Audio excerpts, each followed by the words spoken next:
How to make a mixtape.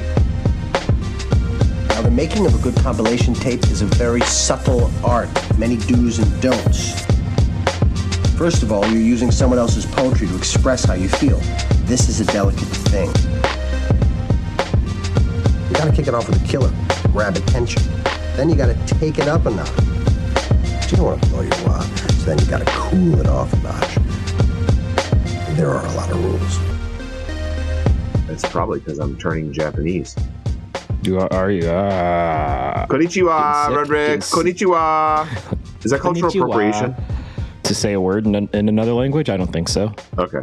You weren't making fun of it, were you? No, I embrace the culture. So Don, you just came back from Japan.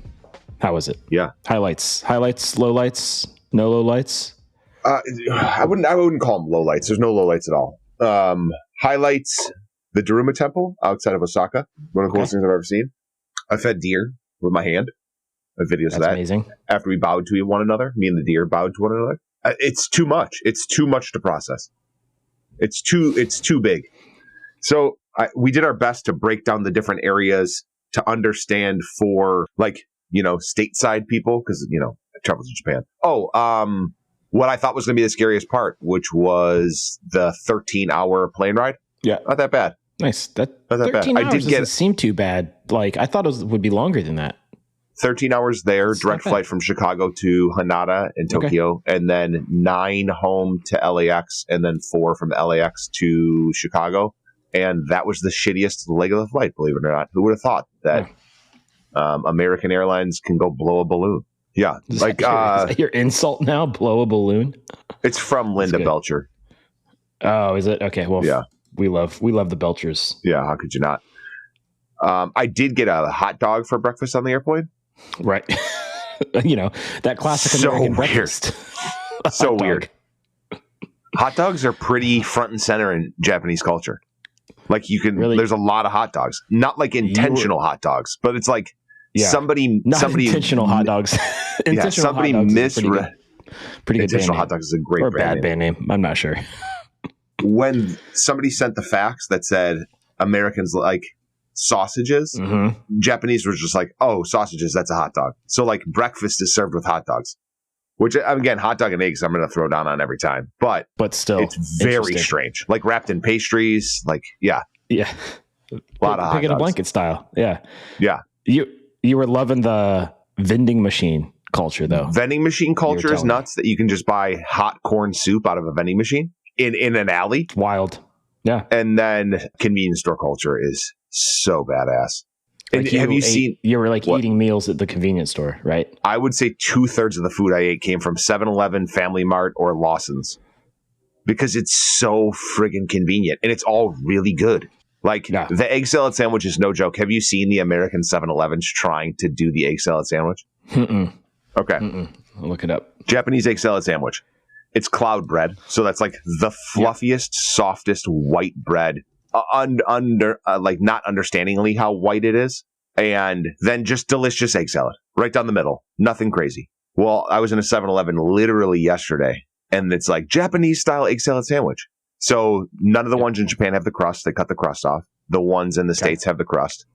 The bread is just so soft and so not crumbly, and then the American one is like a crumbly, shitty white bread.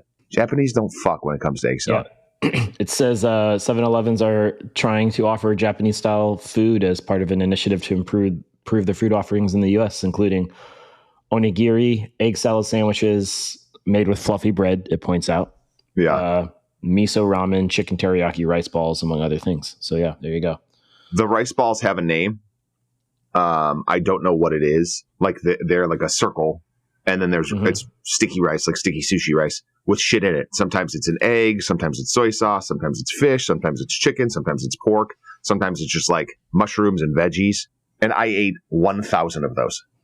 But you got to remember, when you grab your food at the 7-Eleven, you have to stand in front, or in the, like some of the 7-Elevens have little dining rooms. You eat there. You don't walk around and eat. You eat where you get your food, and then you throw your trash away there, and then you keep cruising.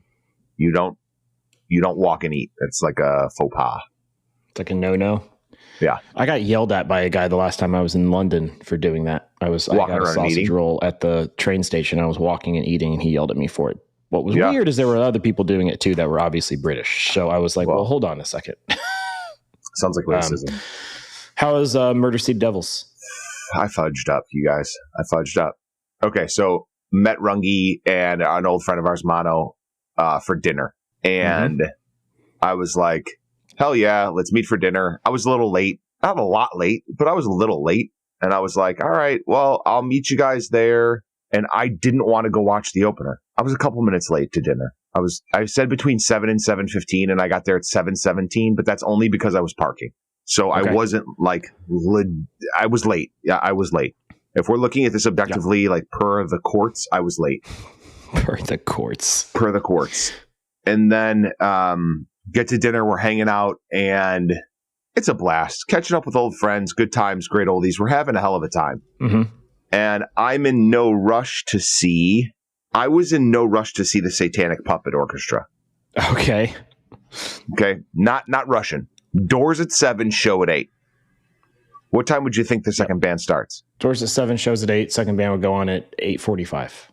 You're nuts, dude. You're nuts. Opener gets 45 minutes, 15 minutes for transition. If the band starts, opener gets 45 minutes at a punk rock show. I've never seen that in my life. Murder City Devils are 1,000 years old. Well, that's what they got. The Satanic Puppet Orchestra got 30 minutes. Murder City Devils went on at like 8:45. That's what I would have assumed. I never would have guessed that, dude. Never would have guessed that. But the Satanic Puppet Orchestra averages about 150 plays per month. So Jason's probably into them. So tiny, dude. And I was just in no rush. And so we got to Murder City Devils a little late, and we missed the first few songs. But we saw the good stuff. Okay, I thought you were going to tell me that you missed even more, but we missed 8 songs. 8 songs? That's more than a few songs. I know. That's a lot. Songs. That's an album's worth almost. I know, man. Damn. I feel bad. But we saw all the good ones. We didn't miss anything of a lot of substance. Have you ever seen the Fred Armisen skit with Dave Grohl and Ashton Kutcher where Fred Armisen's daughter's getting married on At SNL? The wedding? That's what it was like to see the Murder City Devils. So good. That was the Murder City Devils show. They're old fucking dudes, man. They are old dudes. They are. They're old dudes, and they crushed it, and it was awesome. But they are old dudes. Yeah, I'm stoked you saw them though. I've never seen them, and I don't know if I want to with how old they are. But they were great. Great band. Yeah. I saw Pale J. Yes, you did. Since we last recorded, you were in Japan. Were you in Japan when I was? Yeah, I was texting you. I think you were in Japan. I was in Japan. It was vibey, man. It was vibey. It looked vibey. Yeah. I feel like there's a lot of slow sways. Oh, every song, because when you're listening to Pale J, you're not listening from a perspective of a live show. You're just listening to good songs. Yeah, good music. But seeing them live really illustrates how every song is basically the same tempo. They're all slow to mid-slow tempo songs. And it's a lot of sway. He's really lanky. Yeah, he is. The really video you long sent me. Arms. Yeah. And he's using them. He looks like a scarecrow come to life. Or kind of looks like an inflatable flailing arm man. Kinda, except all white and a red ski mask on. Have we found out who he is yet? I don't think so. I think Doug was looking into it more, and there's a lot of ideas of who he is. I don't know. Wait, do you mean Mr. Driscoll, the gym teacher? Mr. Driscoll, the gym teacher. Correct. Okay. It was really great though. I mean, it was really, really simple stage setup, but that was dope. So he had a keyboard player and a bassist. They were both wearing red. He's wearing all white with the red ski mask. All the lights are red. That's it. There's only red lights. I thought he wasn't touring. I thought he wasn't going to play a lot of live. That was the whole shtick, right? Wasn't that the thing? That is the shtick, and he's not. So I think this was only eight or 10 dates, and they were all over. I think there's only 4 in the U.S. There was 2 in New York and a couple in L.A. and maybe added one more, and then it was some in Europe. It was hardly any. Wow. It was at a small venue though. I expected it to be bigger. It was probably a 500-person venue. Was it crazy sold out? How'd you get in? You know a guy? It was definitely sold out. We got tickets early when they got announced. Actually, Steve Raiola messaged me. He was like, dude, I would fly out for this if you can go. And at first I was like, I don't think I can go. But then Doug was able to get tickets. And I did message Steve back. And I was like, we've got we've got a ticket if you want to go, but And he didn't I guess go. he couldn't make it work. So That it was in sucks. Brooklyn. I mean, that's a hike, but yeah, I was at this little venue. It was really cool. You know, I didn't buy any merch, but he had some decent merch. He didn't have a ski mask though. Big miss. I wouldn't. Mr. No, J. you think it's a miss? No, dude, I no think way. it's a miss. I think it'd be cool. No way. No, all right. I'm stoked. Or at no least ski the bucket mask. hat, because he's got the white maybe bucket hat. the bucket hat. It's got Yeah. a red lining in it. The bucket hat. Maybe the bucket hat, but definitely no ski mask. That's his. No ski That's mask. his Okay, to have. fair enough. Yeah, That's his dad. That's fair. yeah. That's fair. Well, let's, Oh yeah.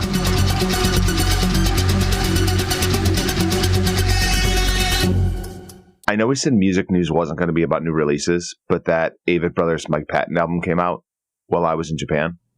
Yeah. It's as weird as I thought it would be. Yeah. It's fucking great, but it's so strange. Well, part of this is going to be about new releases, actually, because you know what else is probably weird, and I haven't listened to it yet, but it came out 2 days ago as of recording, is Aerosmith and Youngblood put out an EP together. Oh, God, I heard all about it. But you haven't heard it, have you? I haven't listened to it yet, no. I'm not rushing to play it. Yeah, me neither. Don't think I'm going to do it. 5 songs. Yeah, I mean, it's EP, so, Youngblood is, I don't know what to think about that dude. He seems lame. I like some of the things he's doing for music, like the music festival that's affordable that he runs and some of that stuff, but he does seem a little, I was going to say punchable, but maybe that's too mean. You can go lame. Yeah, he's the fucking worst, man. He seems like he's the fucking worst. And I got to start avoiding the set. Every time I research music news for this, somebody's passed away. And I'm like, come on. I'm so tired of people, not people passing away. There's nothing they can do about that. Tired of reporting on this thing. So I'm going to skip that one. The CMAs happened. Do you care about the CMAs? No. Yep, same. You want to know who won? Because I feel like the CMAs are just pop country. I feel like it's not like good country anymore, which sucks because like there's so much good country that never makes its way to the CMAs because CMAs are fucking cold beers and pickup trucks, like it's a lot of old rich whites pretending to be rural hardworking whites. Yes. There was one piece of news from this though that came out, which was kind of like, I watched somebody talk about it on, a reel or they probably posted on TikTok, but they were like, the country music industry needs to pay attention to this because there's this band called the Red Clay Strays who are like a kind of more like folksy country group. I don't know where they're from, but they're not on country radio at all, which is like the CMAs still leans heavily into country radio. They won best vocal group, like vocal group of the year. Okay. And there was a lot of people talking about how they don't even know who that is, but then it's because it's like a younger band. So it's all streams. It's all their music being in TikTok videos. It's all, it's YouTube and they're not on the radio. And the guy was like, there's only 3 country radio stations that played them this year at all, but then they won vocal group of the year. So Red Clay Strays are from Mobile, Alabama. Mobile, Alabama. There you go. That's cool. Brooks and Dunn still won something though. So yeah, I'm sure they did. Aren't they fucking dead? They won vocal duo of the year. I mean, how is that an award? Don't know. Lainey Wilson won entertainer of the year, which is their big one. I don't even know who Lainey Wilson is. I got to be honest with you. I have no idea who that is. Red Clay Strays been around since 2019. I don't fucking know who it is. Lainey Wilson? She won entertainer of the year, album of the year, female vocalist of the year. So who knows? All right.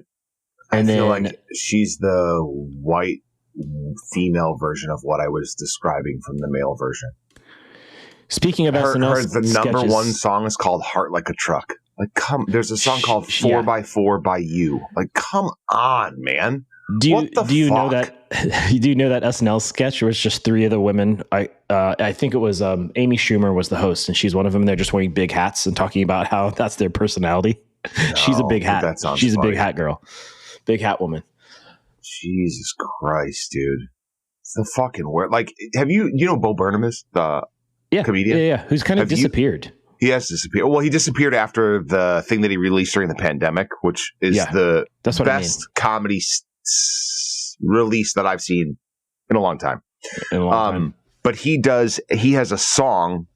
I think it's actually called Pandering, where he makes fun of country music. And ever since I heard that song, and then I've heard any snippet of pop country, it's like, dude, you're doing the thing. You are what they're talking about. Yeah.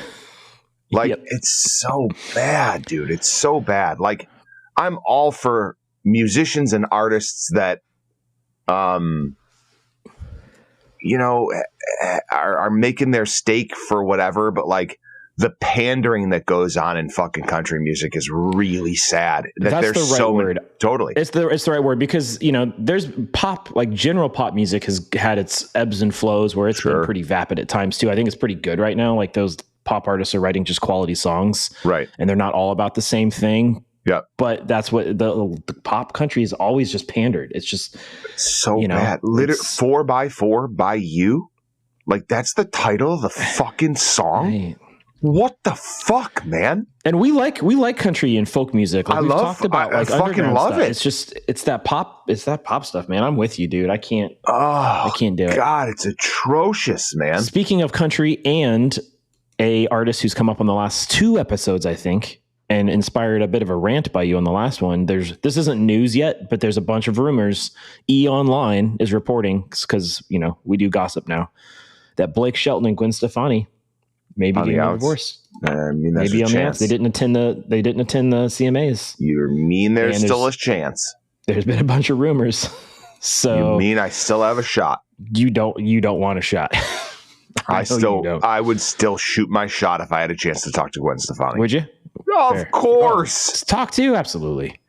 Well, I mean, to shoot a shot, to just take a shot. Just take a shot. Yeah. Hey, you want to go grab a Diet Coke and talk about fucking good old ska? Like, let's give it a whirl. Let's go. Yeah. Dude, I'm reading. You want to get the guest in? No, because I'm reading the fucking lyrics to 4x4 by You, and I'm just getting more angry. Please share. But can you read them as a dramatic reading? Yeah, if you put some dramatic music in the background when this happens.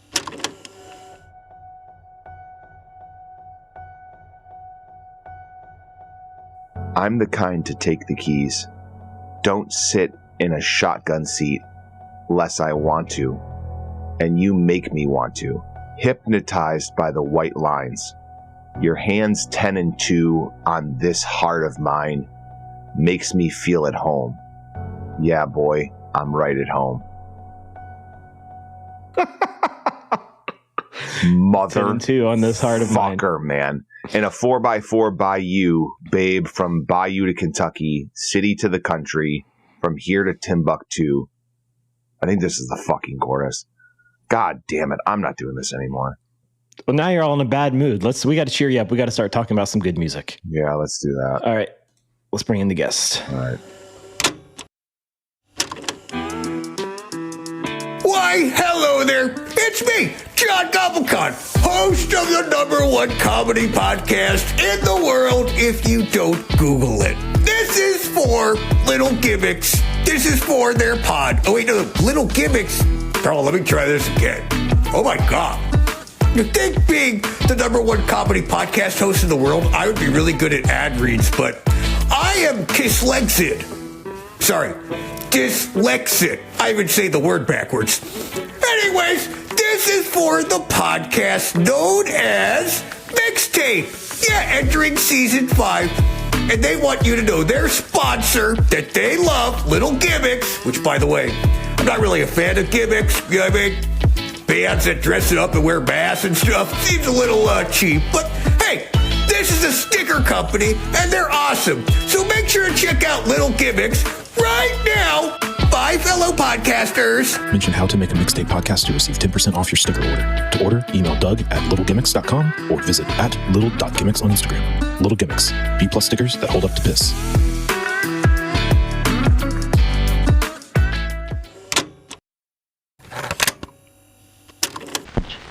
How to make a mixtape. We can get into in the podcast because, like, for music, for me, one of the biggest things is I'm a certified spin instructor. So, like, sometimes I'll listen to a song and I'll be like, oh, this is a perfect hill song, or this blah, blah, blah. I don't do it anymore, but during the pandemic, Is it Tunde? Well, do you want to wait for this? No. No. All right, who is it? Do you want to wait for this introduction? No, tell me who your favorite instructor is, and then you will introduce you. It's Cody Rigsby, duh. Oh, it's Cody. I saw Cody Rigsby live. You bastard. How? Mm-hmm. At a winery. He did like a comedy show / like Q&A panel. It was really cute. He was fantastic. All right. Comedy show? Go ahead. And? Was it a comedy show and like a Peloton session? No, it wasn't. He does like comedy. So he does like stand-up. He'll go do like little stand-up shows. And I saw him at a wine shop. It was awesome. He was hysterical. We love all the instructors. You should sponsor us, Peloton. Yeah, that'd be so cool. Great. All right, now go ahead, Roderick. I've got a new intro I wanted to try. Don, listen to this. Oh, let's hear it. I'm going to make it official. All right, everybody, welcome back. You're listening to How to Make a Mixtape, and today we're making a mixtape with our friend Sarah Lentz. Hi, Sarah. How was that intro? Is that good? That was pretty good. But now you need to talk about Sarah's clout. Well, I'm going to. I just, I was testing out a new intro. So, Sarah, Don and I have known you for going on 15 years now ish. Yeah. About. Awesome. You've worked in the skate industry for a long time. Recently, you worked on the video game Skate, and you sit on the board of directors for Skate Like a Girl. All these things will be relevant to today's theme. Mm-hmm. Once we announce it. Mm-hmm. But welcome to the pod, Sarah. Hi. Excited to have you. Hi. Hell of a thrower as well. Thrower of potteries, Peloton, spin instructors, just a woman of many talents. Is it just Lenny's pots? Yeah, it's Lenny's pots, but ADHD is a hell of a thing, so I got a lot of hobbies. Right, but if I look up Lenny's pots on Instagram, I can... Yeah, that's me. Is there anything to order right now? No, I don't ever have anything to order. I just make shit I want to make, and then I just happen to have small sales. Donnie, I'll make you guys a how to make a mixtape pot. I would love that. I love that mug too. Did you make that? I didn't make this one. My studio mate and one of my best friends, Rachel, did. She's Rodeo Ceramics, but yeah. Oh, hell yeah! Get all the plugs in. Going to follow Rodeo Ceramics. One new follower. I do want to talk about Skate Like a Girl, though. That's more important. Yeah. Talk to us about Skate Like a Girl. Yeah. Skate Like a Girl is a nonprofit. They have 3 chapters. So here in Seattle, the Bay, and Portland. And they focus on empowering youth and really driving message of you can do anything. And yeah, they're incredible. They do a lot of work in social justice. They teach women and trans sessions at the skate park. And yeah, they have adult clinics too, if any adults want to learn how to skateboard. It's just the best. Awesome. They're incredible. They've been around for 25 years. Wow. I didn't realize that. Yeah. How long have you been on the board? About 5 years. Yeah. Okay. Me and Alex White Alex is our chair, and then I'm vice chair for the board. So pretty great people. That's incredible. That's awesome. Yeah. So make sure if you're in those areas, you check out Skate Like a Girl and support them. Yeah. Do they, how are they funded? Is it like donation funded nonprofit stuff? Yeah. Is it? Yeah. Donations, grant writing. We have an incredible group of people who donate their time, who help write grants, but a lot of donation funded. And in this current administration, there's been a lot of grants that are no longer going to nonprofits necessarily. They're going to other avenues. Shocking. You don't say. It's unbelievable. Motherfucker. So I do plug, protect and support your nonprofits right now. They may or may not be struggling, but any little bit you're able to gives a really long way. Well, there's also like, so skatelikeagirl.com, you can donate there. You can read all about it. There's also merch, and I'm assuming that merch helps support as well. So good fucking merch. Cool merch on there. Good ass merch. Merch is great. We love it. Yeah. Well, let's, I don't want to bury the lead here. What's the theme for today's mixtape? Today's theme is songs and skate parts. Yes. Songs and skate parts. It was the skate industry that brought us all together. It was. So let's fucking talk about good ass songs. Yeah, we should I'm do it. super excited. I'm curious what, I don't know how to ask this question, but what is your relationship to skate videos and music and skate videos? Were you guys watching stuff as kids? Was it later when you got into the industry? I'm curious. Yeah, for me, it was a little bit later, but it was I look at music like the way I kind of design my list is two things. One, was it a song that like when I watched the film, I was like, oh fuck, I'm like, what is this song? Like if Shazam was out, like I'm Shazamming this song right now to find it out, like find out more. And two, it's like when you hear that song, like in real life, are you like, oh, this is so-and-so's part from this video? Like, is it instant recognition? Good call. Yeah, I did the same, and the other technique I used was just like what were some of my favorite parts that I remembered, and then I went back and rewatched them, and I was like, was the song a part of why I remembered it or not? I had some misremembered pieces. Like, I'll tell you just right now, I could have sworn that there was a Mike Vallely part in a Video 411 magazine or 411 Video magazine part that had a Rage Against the Machine song, and that does not exist. I couldn't find it anywhere. That's not a thing. My brain is just broke. Yeah. But I went searching for that thing because I'm like, I remember this. I remember being in like, 14-year-old, 15-year-old probably and watching that. But anyway, I don't want to get too much into that. But yeah, it was like discovering music and skate videos was a big thing. Yeah. For discovering artists. And then, yeah, I think I'm with you there. It's like, what is the like music and the part itself like combined to make something super awesome or super memorable? Yeah. It's kind of how I approached it too. Huge shout out to the skate video site being just the holy grail of all things skate videos. It is fucking like I started researching, obviously, like same deal, right? What are the songs? What are the parts? Who's part? Who are the skaters that I like the most? Who do I have memories of like meeting or spending time with some of these people? Mm-hmm. Yeah. And like being like, okay, cool. I remember this part in this video. I want to go back and look it up, and like stumbled upon skate video site. And it was like 4 hours later. I was like, oh shit, wait, hold on. And had no songs written down. Just watching like clips of the old skate videos that like I liked the most. It was a blast. So, I like rewatched a bunch of my favorite full skate movies that I hadn't watched. Like I went back and was watching the whole thing. I'm like, this is amazing. I haven't watched some of these in years. Bring back physical media. Bring back physical skate videos. Skate companies. Yeah. I will also say it was fun too to like, I mean, with where I work, I have a couple goats who I was reached out to, and I was like, who's your favorite video part or like song? Like because of the song. And shout out my coworkers Doyle and Varney, good dudes. They gave me a few of their recommendations. But the other thing about like a skate part too is there's the movie aspect when you get the full movie, but then more recently there's been like individual parts too. And so that's a big thing now.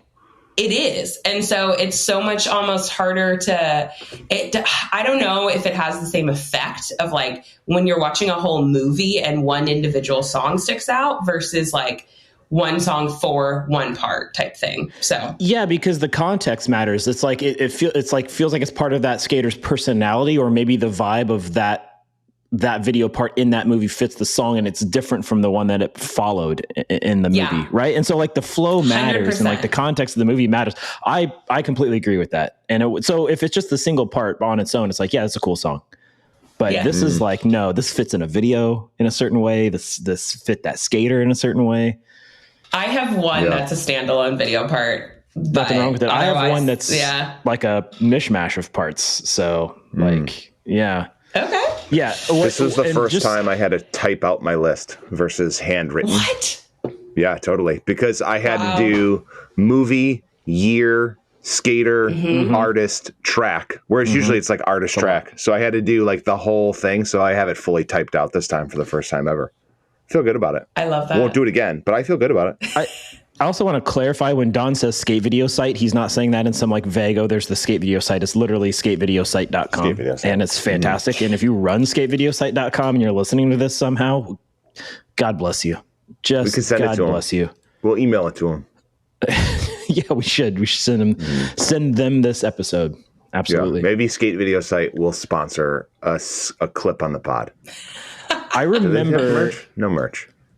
And like, we'll probably get into this when we talk about specific songs and genres and things, but I also remember I've seen multiple bands especially like punk bands from like the early 90s say that they got big basically because of skate videos. Like I know like Dexter from The Offspring and like the guys from Pennywise like have been on record being like, we wouldn't have gotten known if it wasn't for somebody sticking one of our songs in a skate video, probably without permission, but who gives a fuck? Like free promotion, right?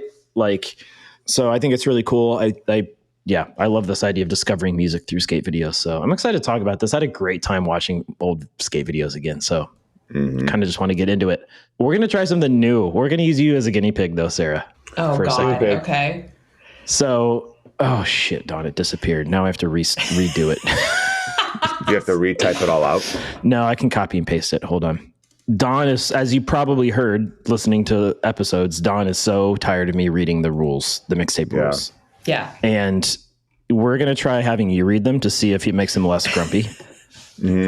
If we started off on a rough thing talking about pop culture or pop country, so I'm already in a bad spot. Yeah, he's a grumpy Gus today. So I'm going to send the rules in the chat and, you know, just take your best swing at reading these things. Here we go. So one, you have to have a killer opening track that grabs the listener's attention. Each song should flow smoothly onto the next, creating a seamless listening experience. The mixtape should have a good balance of different genres, tempos, and moods. Variety keeps things interesting. The mixtape should tell a story or convey a specific emotion. It should take the listener on a journey. 5, it can't be too obvious, but it can't be too obscure either, unless that's the theme. Can't double up on songs on the same artist. And for this podcast, can't double up from songs from the same video. Yeah. Yeah, I know. That's going to complicate it. And then the closing track should leave a lasting impression and make the listener crave more. That's better. Wait, what do you think, Don? Better than you reading it. Better? Yeah. You know what? I'm happy to have somebody else read it. Happy. And she crushed it. Sarah, you crushed it. You could be an announcer. You could be a podcaster. Yeah, maybe one day. All right. You want to go first, second, or third in the rotation? I want to go first because I have a feeling everybody has their number one song. I imagine we do. Yeah. All right. Well, it's going to be Sarah, then Dawn, then me this time around. Ooh. All right. Cool. You're ahead of me, Dawn. Exciting. All right, Sarah. You want to kick it off? Number one pick. Yeah. Number one pick. Video came out in 2003. The video was Girl. Yeah, right. And the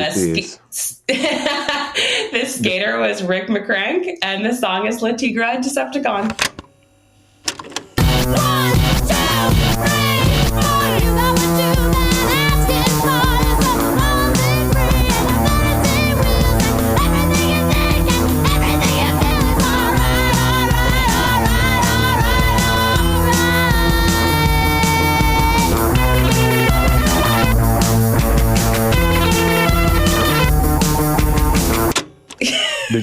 Did you have that on there, Don? Did you have that video? Did you have any of that?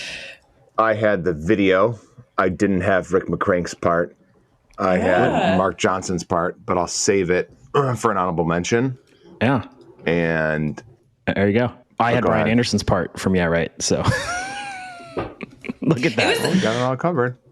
That whole video is so stacked with music. It really was. A lot of those girl videos were stacked with music. What was it about the La Tigra part?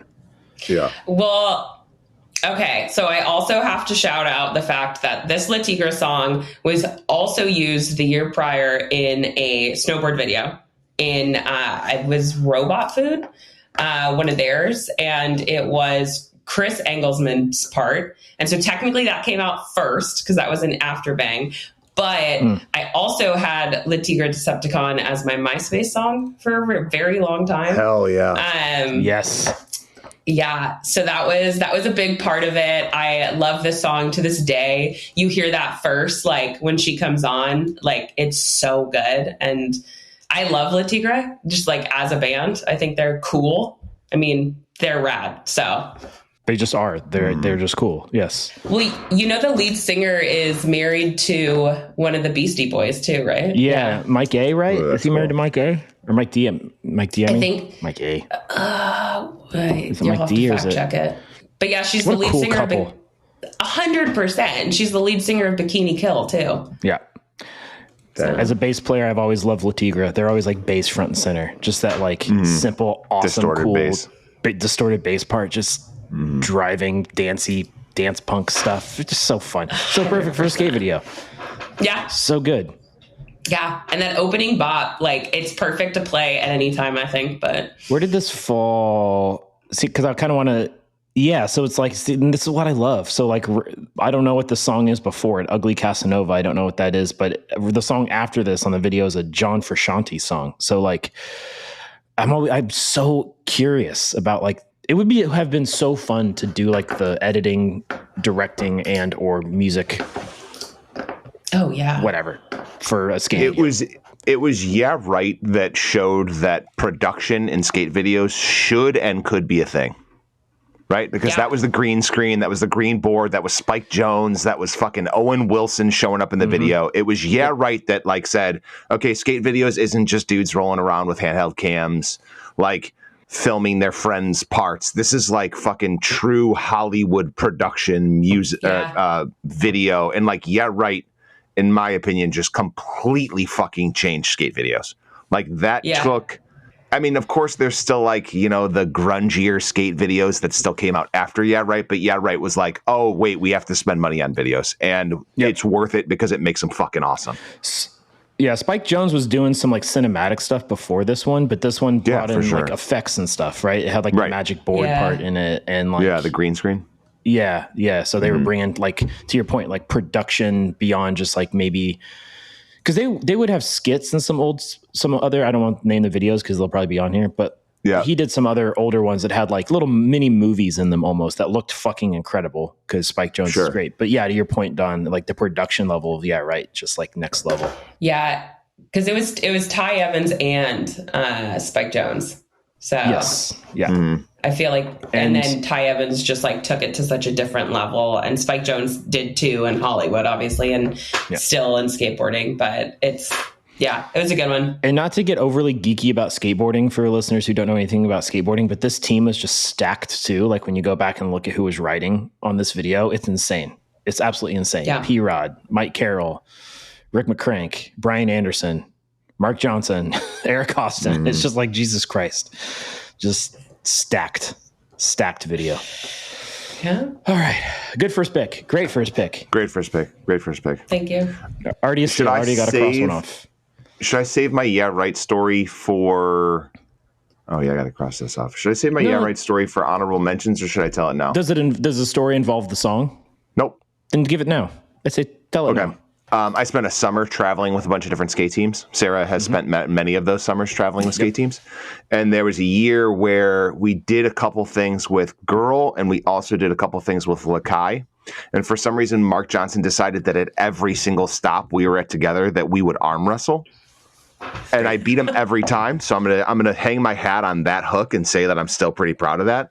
But it was just a thing where it was like he would walk into like the craft service tent where there was Chipotle catered and be like, all right, dude, come on, it's time, let's go. And like on like a random folding table, we decided we would arm wrestle, and that was always a really exciting. And you just roll up and beat him every time. Mm-hmm. He's a little guy, you know, like he's a like pretty scrawny dude. Size, but yeah, for sure. But I still felt good about it. My turn, You should. Yep, your turn. I feel good about. Wait, can we do same manufacturer? Different video? We have to be able to do the same manufacturer. Okay, same manufacturer, different video. Pretty sweet. 2012, Jesus Fernandez and Chico Brenes. Damn it. Song has been on a mixtape before. Artist has not, and it's going to be the Gypsy Kings covering Hotel California. Welcome to the Hotel California. Such a lovely place. Such a lovely place. Welcome to the Hotel California. Such a lovely place. Such a lovely place.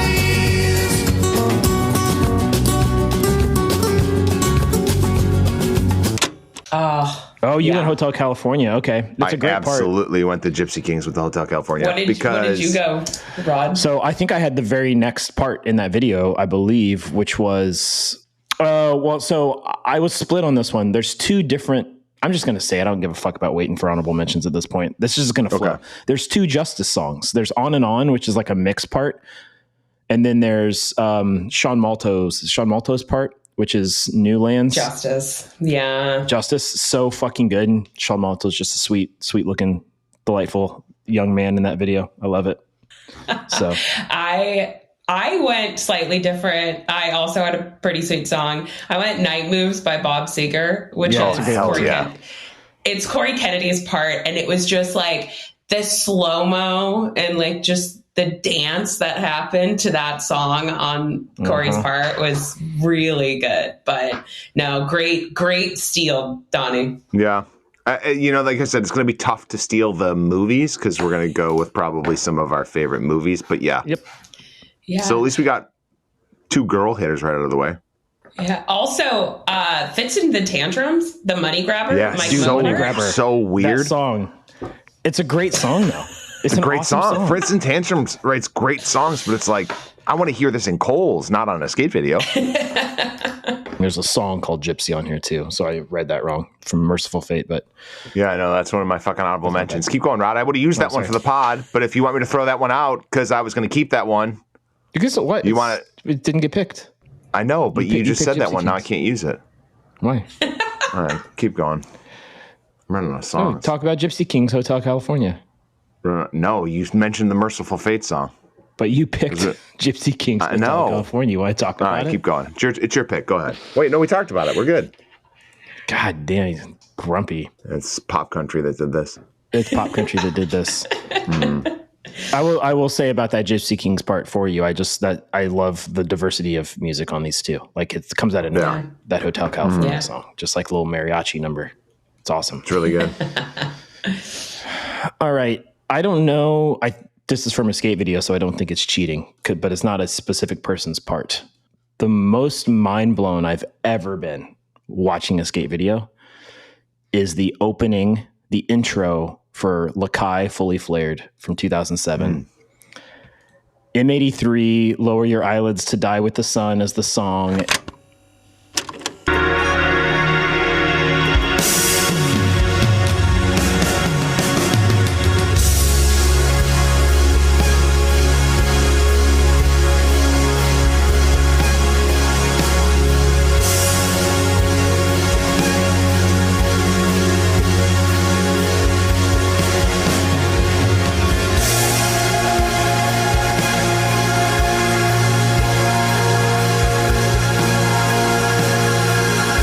And it is just the most mind-blowing opening to a skate video of all time.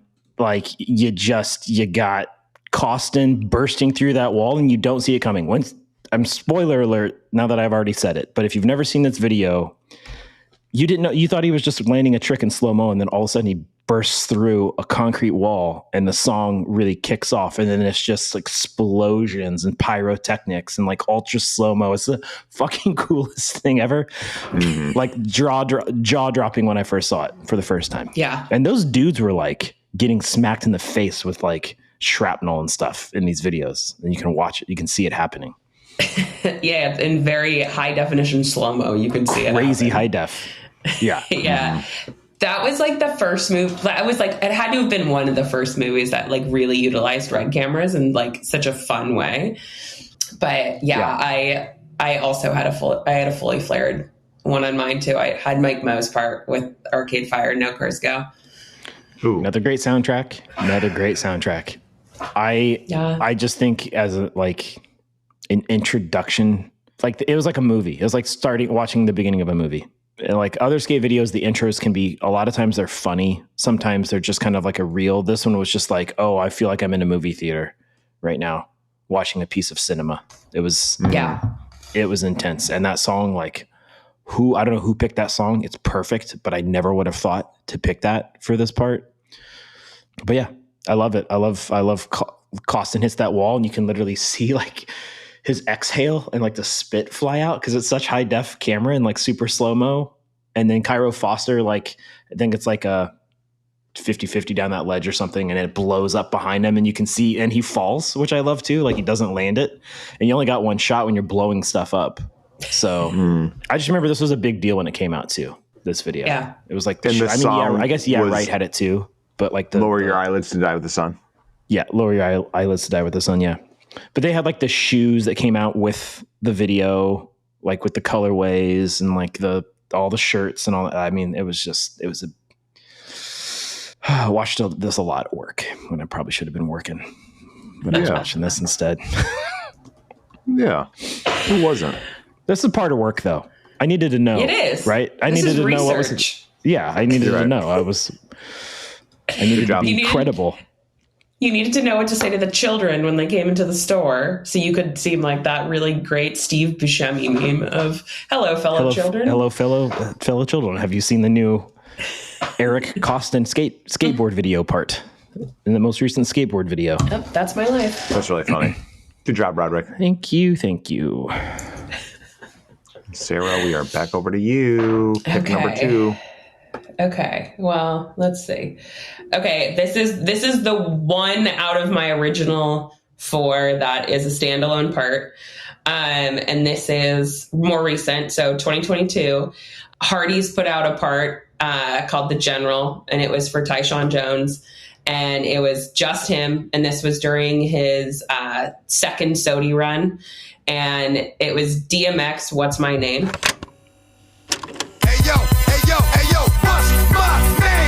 DMX and I be the best. You see the rest? They looking like they need a rest. One more time.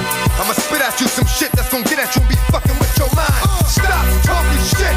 Cause you out there running your mouth and really don't know who you fucking with. There we go again. How many times do I have to tell you rap niggas I have no friends? Come on. You still acting up. Hell yeah. Absolutely. Incredible song, I feel like, to do like a "this is my title and I'm taking it" part.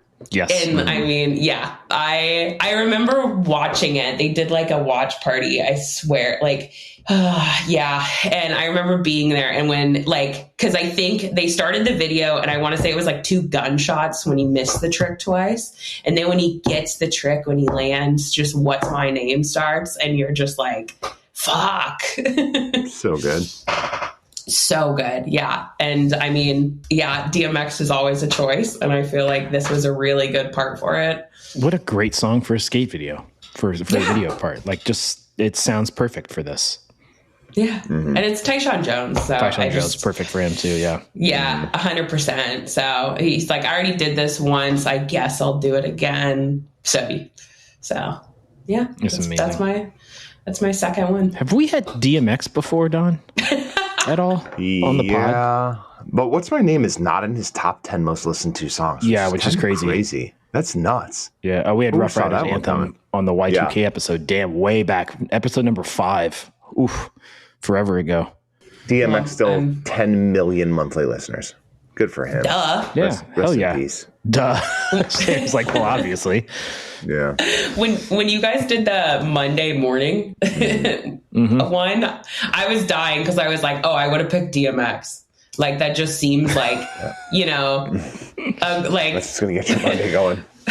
Party up. You attack your week. You attack your week. You start barking at it first thing Monday morning. I love it. 100%. Let's go. I love it. Stuff. I was, I'm happy to bring DMX back into the conversation. So it's a pump up song. All right. Yeah. What you got, Don? I had something good, but now I lost it on my typed up list. It's because you typed it up this time. It's true. Like, usually they're handwritten on large Post-its. Okay, I'll go prog metal band. Metal band is Children of Bodom. Familiar? Anybody? Yes. You familiar with Children of Bodom? I am familiar with Children of Bodom, yes. Okay. Movie Dying to Live, 2005. It's part of Chris Cole's bonus portion for his Skater of the Year in 2005. The song is Triple Corpse Hammer Blow.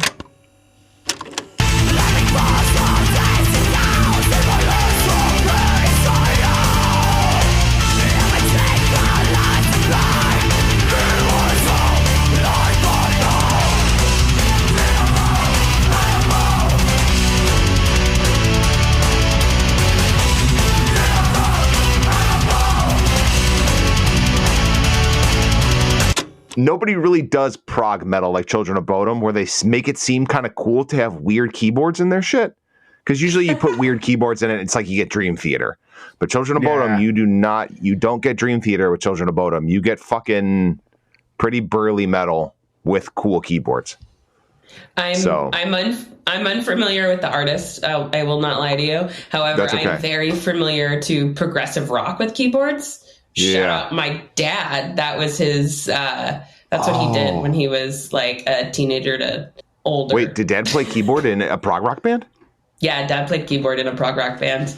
What was Dad's prog rock band name? Oh my God, I don't remember. And now I feel like come on. Call him up. Oh God, I could. Dad would answer. He would. I do this all the time. I have like random things, and I'll just call him, and I'll be like, "Hey, did I do XX? Like, what did I do here? Like to prove a point to somebody?" And my dad will answer, and he's just used to me calling him and asking him questions, and be like, "See you later." Way to go, Dad. Yeah, I've been to like 6 Yes concerts with my dad. Hell yeah! Hell yeah! I love it. Yeah. For some friends of mine, their dad was a roadie for Yes for years. No way. Yeah. And he's a huge Yes fan, obviously. I've been to their house and it's just Yes posters all over the fucking wall. Oh my band. God. Yeah. I wonder if Dad has any. Heart? You think Dad has any experience with Children of Bodom? I don't know. I could ask him. He's not really a metal guy. He's like very much so like he might 60s, not know it. 70s, early 80s like prog rock. But yeah. We love Rush in our house. Oh yeah. Hell yeah. This is a good song choice though, Don, and I'm with you. Like they do bring in some of the synth stuff without it being kind of cheesy. Corny. At all. It's still like, fucking metal. It's still very metal. Very metal. Well, you love the Scandinavian metal too the last few episodes. Got to. Yeah. So, Children of Bodom. It's good stuff. And like you could put Chris Cole in any video and it's going to be the best part of the video. Like he's arguably, so like you could fight back and forth of like, well, this person's part better, but it's like, okay, well, you have to argue that Chris Cole's part isn't one of the best parts of the video. Am I crazy? Yeah, look at me like I'm crazy. My thing with Chris was his part. He looks, and I know you don't see the misses, but like he looks like a machine in those videos. Like he looks like he's not even trying to land that stuff. Yeah. It just looks like the easiest fucking thing in the world for him, and it's nuts. I mean, he won Street League like when he was still like very much like older than us probably, and the guy just he had so much in him, still does, but yeah. I always really liked those Zero guys. Like Chris and Jamie were always really sweet and nice when you'd meet them. First names and stuff. I mean, it's not like I know them. I don't really know them personally, but Chris Cole, Jamie Thomas. I've met them. For sure. No, go first names. Go ahead. Yeah. Jamie and Chris, really sweet guys. Oh, yeah. You know? No, but they were like, they're really nice. Like, I don't know, met my share of asshole skaters too. Yeah. One of them, I didn't want to pick a song because he's such an asshole. Yeah. I came across a couple of those too. I was like, this is dope, but I'm not going to pick your fucking song. Yeah. Yeah. I have one of those on an honorable mention. Do you?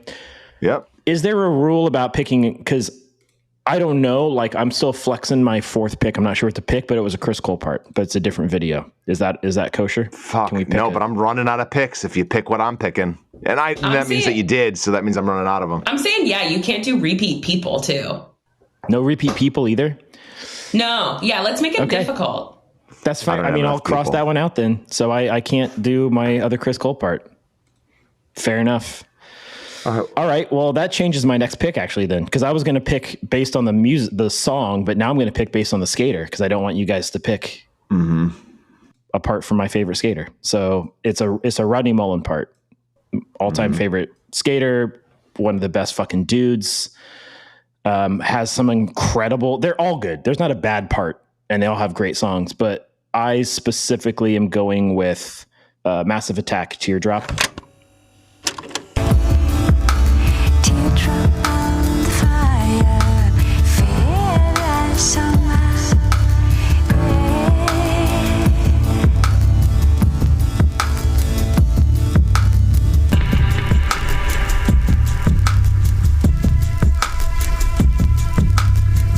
Which is one of the songs from his part in round three from 2004.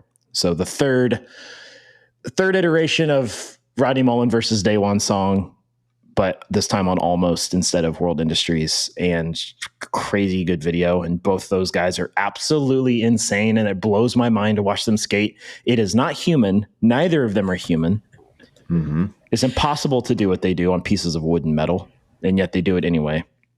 And there's just something about the Massive Attack part that fits how smooth he is. And it's just such a chill, laid back song. I like that it opens. Well, first off, in between songs in his part is when he runs into Jack Nicholson on the Walk of Fame, or is it a Jack Nicholson lookalike? Do we know if it was really him? I don't. But he's like skating on the Walk of Fame. I'm going to go lookalike. And then you hear somebody in the background go, is that Jack? And like, dude looks just like Jack Nicholson. But love a cameo. Yeah, then Teardrop kicks in for Massive Attack, and like he's just landing tricks to the beat. It's just like boom, boom, boom. And it's not like that the whole song, but that's how it opens. And it's a great edit. He's just the master at technical skateboarding, and just one of the sweetest people from my experience. And and those videos were all awesome. If you're into skating and you haven't seen any of the Mullen versus Song, like round 1, round 2, and round 3, all incredible. Watch them all. I remember in high school or middle school, honestly can't remember. One of like my guy friends on AIM sent me almost round 3 and was like, you should watch this. And at the time I'm like, why? And so that probably might have been the first skate video part I ever saw. And I think that's cool. When was Sk8er ever in those? Like somewhere deep in my brain. Sk8er's in round 3. He's a kid. Okay, he's a child. Yep. Yes. And I specifically remember that part too, being like, there are children in these videos. Yeah, he's a child. And one of his parts is to a Cure song, which is so wild too, like a child in the 2000s skating to a Cure song. I'm pretty sure I'm remembering that correctly. That's incredible. And also, you know, I can say it because nobody else can pick this video now, I guess. But like, and I won't say the song in case somebody has it as an honorable mention. But right after Massive Attack, right after this Mullen part, it goes into Daewon's part. And visually, that's better. Like he's skating on this sunset on this weird, like half circle thing in the middle of the desert. I don't know if they found that or whatever. It's just gorgeous. And it's him like doing all these rooftop gaps, which is insane that he's doing rooftop gaps, but like the sun setting and stuff. And it's really pretty. I just wanted to do the Rodney Mullen part, both because it's like you said, Sarah, it's like the combination of the music and the Sk8er and what you remember. But like I rewatched this and I'm like, oh, fuck, that Daewon song part. It's visually gorgeous. It's a stunning part. Dennis Martin, Jean-Jacques Briquette, and Matt Hill. Props to you guys for filming and directing this. I don't know which of you did those, but incredible. Yep. So that's my pick. First Massive Attack, which is wild because I could have sworn I'd pick them on this pod. I'm a big Massive Attack fan, but they've not been on yet. So great job. Thank you. Back to you, Sarah. Pick 3. Oh God. Okay. I'm debating which one I want to have. I know my last pick. If I had to guess, neither one of you have it. So I want to leave it as my last pick. So I'm going to bump up one of my honorable mentions. All right. In 2019, welcome Seance. It is one of my personal favorite humans in the world, Nora Vasconcelos. It's Purity Ring Unearthed.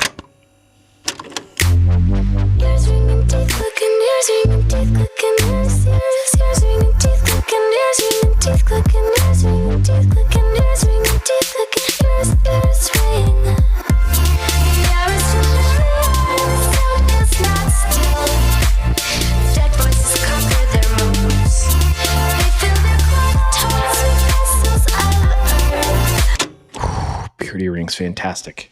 I know. They're incredible Canadian group. I love them. I listen to them snowboarding all the time.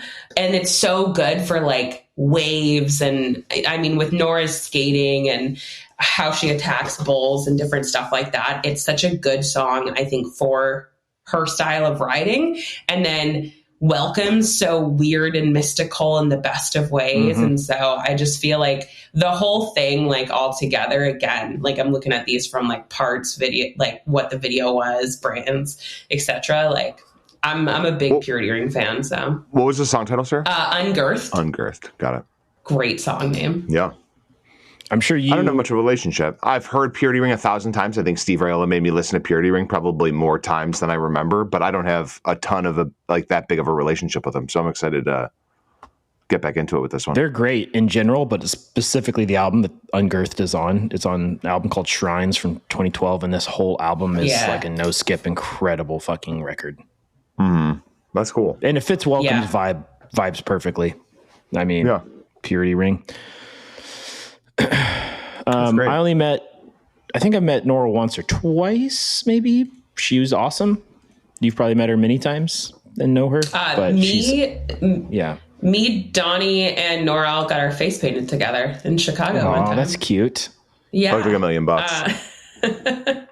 She's one of those incredible people that, like, you know, they always say, don't meet your heroes. Meet Nora Vasconcelos. She is the most incredible person, and vibes are always very high. Very high. She's just great. A no bad days kind of person. Like, and I'm sure that like she manages her stuff however she needs to, but like she like just literally a ball of fun, happy energy all of the time. Yeah. If there's ever an event and Nora's there, I know I'm going to have a great time. So also incredible karaoke singer. Ooh. Incredible. Oh, see, that's a good piece of information to know. I would love to know. If I ever find myself around Nora, see if I can get her to karaoke. It won't be hard. So having your face painted with Dawn and Nora in Chicago sounds like an awesome memory. Is it as good as turtle races? Ooh. That's my question. Oh. Had you forgotten about turtle races? No. There's a spot in California that does turtle races. I think you can win. I think there's like a national turtle racing thing, which is wild because it's all luck. But yeah, it's crazy. Luck. No, you can get your turtle's history and know who the runners are. That's fair. It's like dog racing. You got to do the research on the specific turtle. Yeah, turtle racing in Chicago. Rod was there for my first bout in such an activity. Incredible. You guys have great things in Chicago. Yeah, you were there for a Huff. You were there for a Huff event, right? Speaking of skate, like it was a Huff thing, I think. Yeah, that would have been the Huff Thrasher tour. Yeah. Actually. Yeah. And that was a great event. That was really fun. And then we went to Millennium Park afterwards because that park was still really new there. With the people spitting. I think they built that park for Dew Tour that year, essentially. Like, they had to get it done for Dew Tour. Oh, wait, you mean Grant Park? Grant Park. Yeah, but it's near the Bean. Yeah, it's so down the way a bit. Yeah. Millennium Park. Yeah, Grant Park. They built that for Dew Tour, and then I think I came back like 2 months later for that Thrasher Huff tour. But yeah, no, it was a great event. Huff team was great, and then we went turtle racing afterwards. Oh yeah, top tier. I love it. Great job. All right, my turn. Yeah. Wait, do we already do an almost video? We did. Yeah, but we're doing brands. Brands are fine because we all do Krail Tap brands. Yeah. Okay, brands are fine. Okay, almost 2006. Cheese and Crackers. Mm-hmm. None of the skaters part have titles. They're just called Untitled. So it's going to be both of them because they skated the whole thing together. Day One Song, Chris Islam, Judas Priest, Steeler is the song. Complex bad girls, bluff and strike. Kiss of Judas, spider line.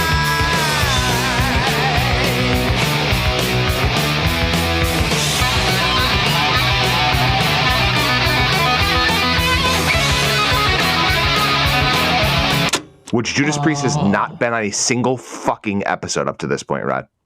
I had 702 songs on my list for this. You did? So one of us would have picked Judas Priest on this one. It was bound to happen. Yeah. Incredible. Yeah. I can't believe that. I'm surprised because, I'm surprised you hadn't picked the Judas. Oh, I'm sorry. I didn't have Judas Priest. My bad. Oh, okay. I had Iron Maiden. But the fact that Judas Priest hasn't been on number one. Number two, can we just talk about like the 16 minutes of Cheese and Crackers? Like, it's 16 minutes long. I had the physical copy of Cheese and Crackers. Yeah. Same. Yeah. Spent I can probably every bit of $19 on a 16-minute skate video and would have spent double. Yeah. That is the coolest 16 minutes of content that I've seen in a long time from a skate perspective. Power-packed skate video. Just ridiculous. So good. Yeah. All those those two dudes skating mini were was so good. Yeah.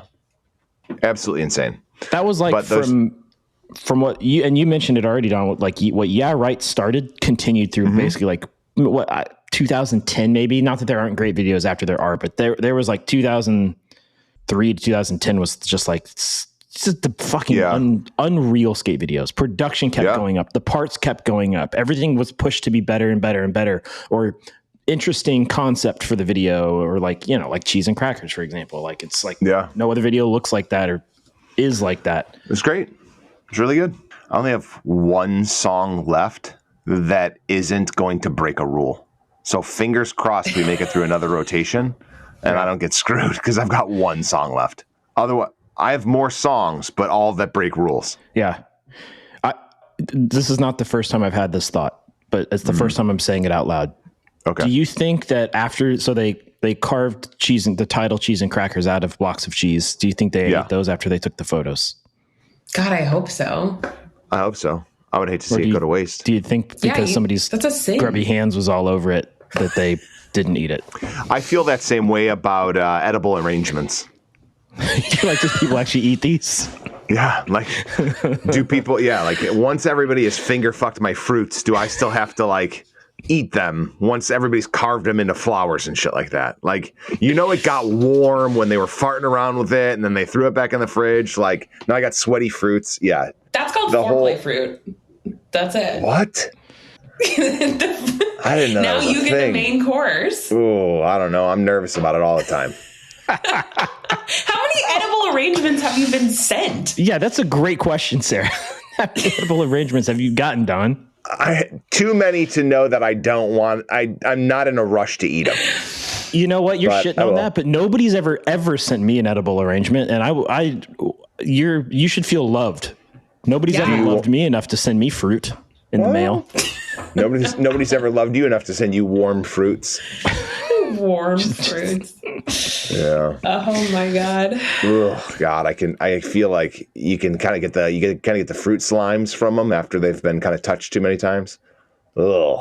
I'm gonna hard pass. What kind of fruits is it? It's a lot of melon, I'm guessing, like strawberries. It's heavy melons, heavy pineapples. There's strawberries that, you know, and they do a bunch of carvings. You know, they turn them into shit. Do you think they're not wearing gloves while they do that? I mean, sure, they're wearing gloves, man, but they've sat out on the counter and it's been fondled too much. Keep your fingers off my fucking fruit. What if somebody sent you a deviled egg bouquet, though? Different story. Yeah.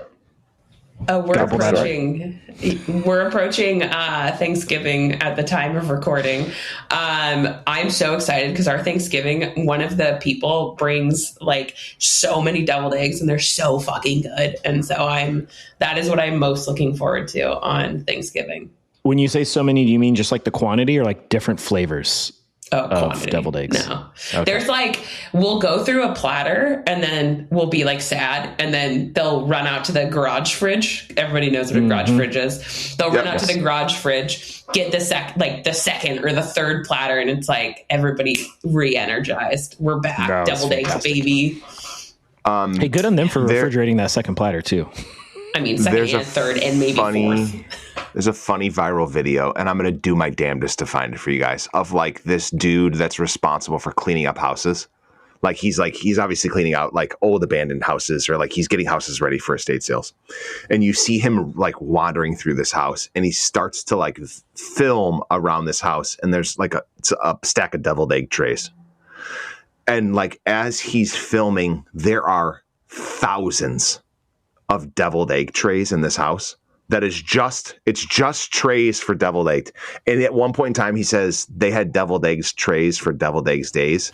I don't know what his favorite holiday was, but just in case you ever needed a deviled egg tray, we got you, dog, all day. My man got deviled egg trays for deviled egg days. It plays in my head once a week. Just this clip of this guy looking around the house in like thousands of deviled egg trays in this house. They had deviled egg trays for deviled egg days. I'm going to do everything I can to find it. That's a tongue twister, man. Yeah. That's a tongue twister. I also want to know like what kind of like deviled eggs is this person making, and that they need thousands of like how are they doing like pickled with a little bit of dill in it, or are they going like I saw a spicy? video the other day where somebody dipped before they put the filling back in. They dipped it in tahini, then put the filling in, which obviously had some stuff in it too, with like a jalapeno on there and like pickled onion. And I'm like, get the fuck out of here with that. Oh, and a slice of bacon. It was like a michelada deviled egg or something. I'm like, get the fuck out of here with that. Feed it to me right now. Deviled eggs you can really do so much with. Here's what's going to happen, okay? Rod, do whatever you need to do. It's been sent to both of your Instagrams. I'm going to suggest you both watch it, and then we'll reconvene in a second. Okay, sounds good. Can do. You have to listen with the audio. If you don't have the audio on, you need to turn the audio up. Because his narration of the narration of what he's seeing is one of the funniest parts. This is crazy. When you think you've seen all the deviled egg trays, there's just more. There's just more. He's opening cabinets and there's more deviled egg trays. Yeah. God damn. He said something like, incredible. I think this guy's mainly on an egg-based diet. Primarily. Like that. My man has primarily egg-based diet. Yeah. Okay. That's too many egg trays. I got to say it. No. I don't know that's if the it's right quantity of egg but trays. that's too many egg trays. That's the right amount of egg trays. This is not the first time we've had deviled egg talk. You just went, yeah. Okay. This is not the first time we've had deviled egg talk on this podcast, by the way. I'm here for it. We could do maybe it needs its own music segment for every time we talk about deviled eggs, or just that guy's voice. Songs, for any time deviled eggs comes up. Songs you can eat deviled eggs to. Songs you could devil an egg to. Yeah. Yeah. They should just have songs that start like Devil Went Down in Georgia. Like only songs that start with devil or that have devil involvement. You're crushing it right now. I'm a big fan of this. Thank you. Or egg. They could have either. Or egg. So I'm the walrus. I am the Eggman. Yeah. I always thought the Eggman song was Beatles, and then I actually recently Googled that like this week. Isn't it somebody else? The Beatles. No, it's the Beatles. It's I Am the Walrus is the song. Yeah, the song's called I Am the Walrus. Somebody else may have also done an Eggman song, but that is Beatles. There must have been another song that I Googled recently, and I think I missed. I thought it was the same as I Am the Eggman, but it was a different one. Fuck, what was that? I don't know. I don't know either. What a time. All right.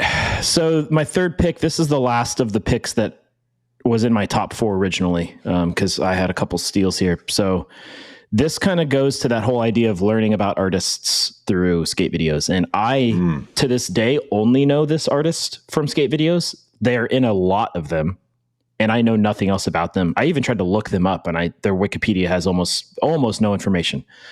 The video is another Crail Tap brand. We're going to go Chocolate Tour from 1999. It's Mike Carroll's part. The artist is Andre Nicotina, and the song is Crack Raider Razor. We spend food stamps, avoid them tramps. A van will beat with the Kenwood amp. Focus like a camera, keep your eyes on the birdie. Legit as I can get, but I still roll dirty. Razor, sharp. Crack Raider, Razor, Raider. Sharp. Crack Raider, Raider, Razor. Sharp. And please tell me you guys know this part or know this song.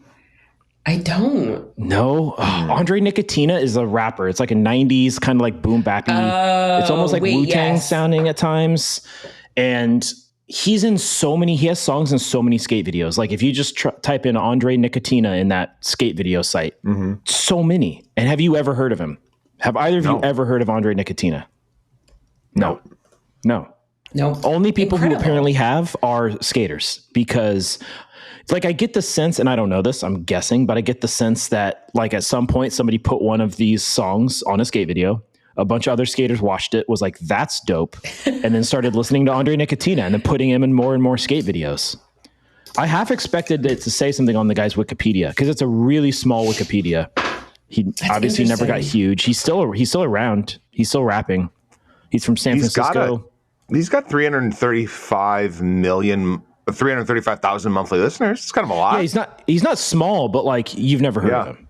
Like, you know what I mean? Like he's not mainstream big rapper. He also might be friends with the guys, because if he's from the Bay, that's where Mike and like everybody came from. So yeah, possibly. I also wondered if he was part of like Hieroglyphics crew, which he's not, at least not according to this Wikipedia. Like I wondered if he was just part of that Bay Area scene. Again, I tried to do research on this guy because I know this song.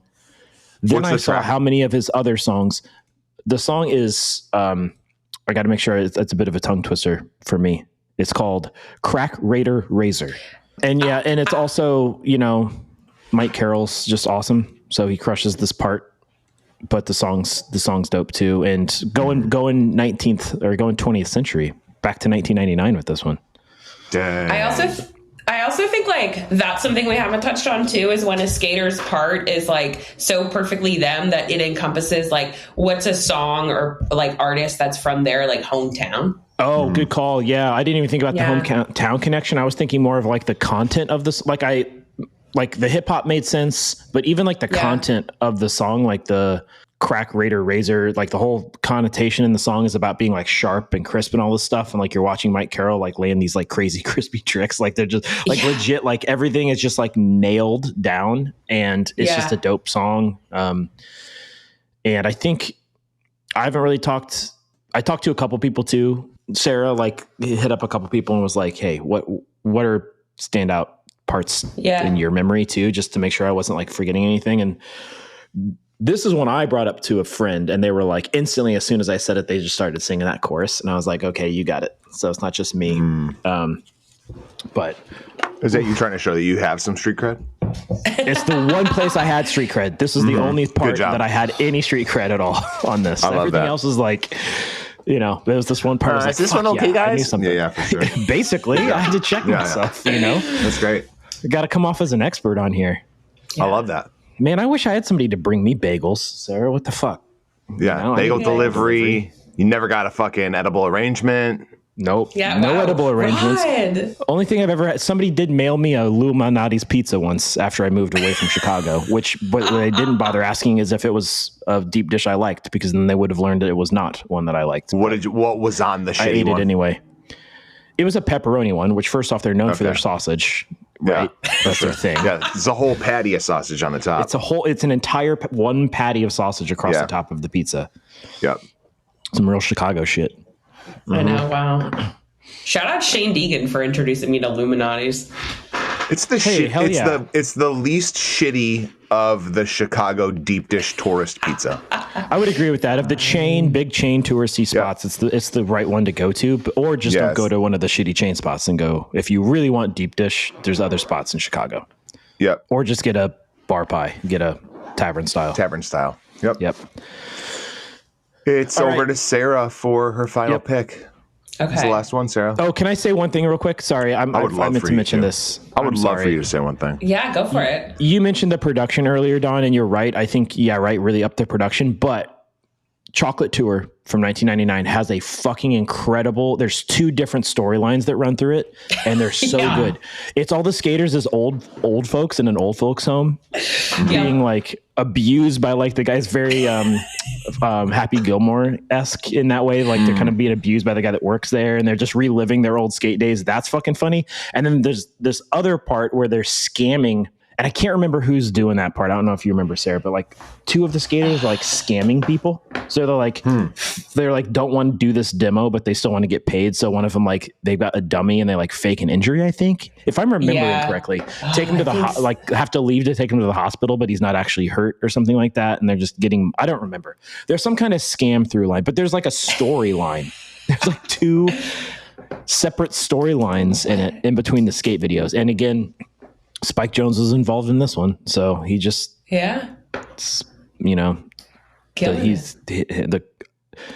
like the Krail Tap brands. He likes the Krail Tap brands. Just I mean, he owns the Krail Tap brands. That's right. He does own them. So was Vince Vaughn in?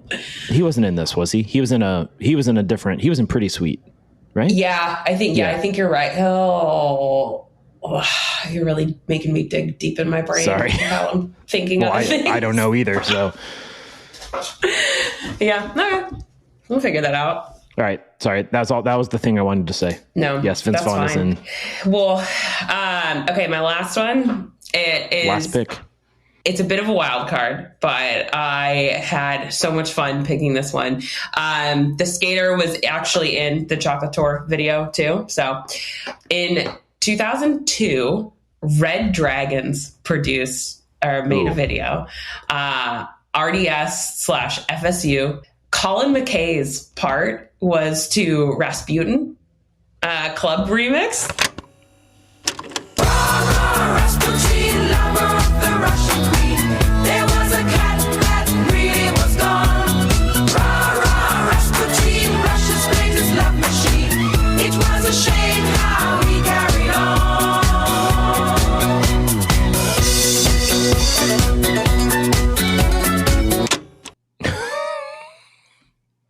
I cannot say enough wonderful things about this song because it is shout out to my taco chat friends.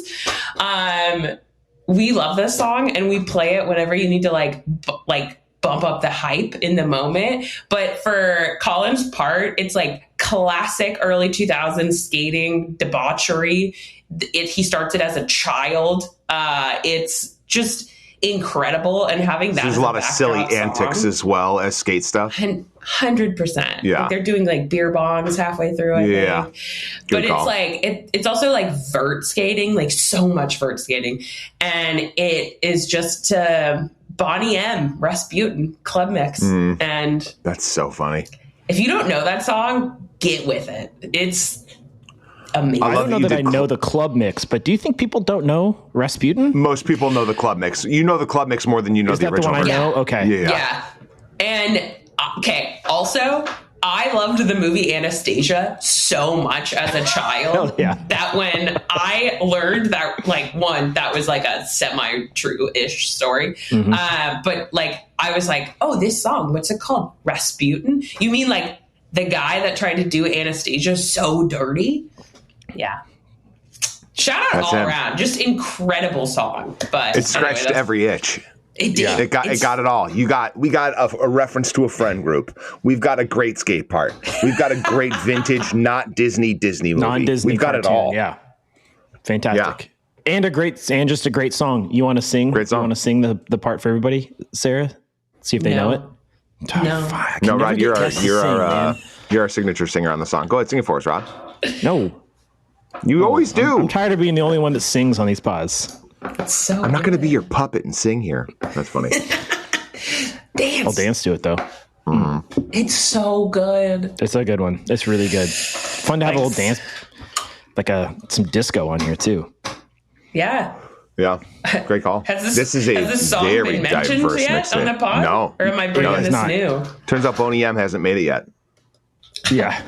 Turns out somebody, Sluggo, rides to a Backstreet Boys song in this video.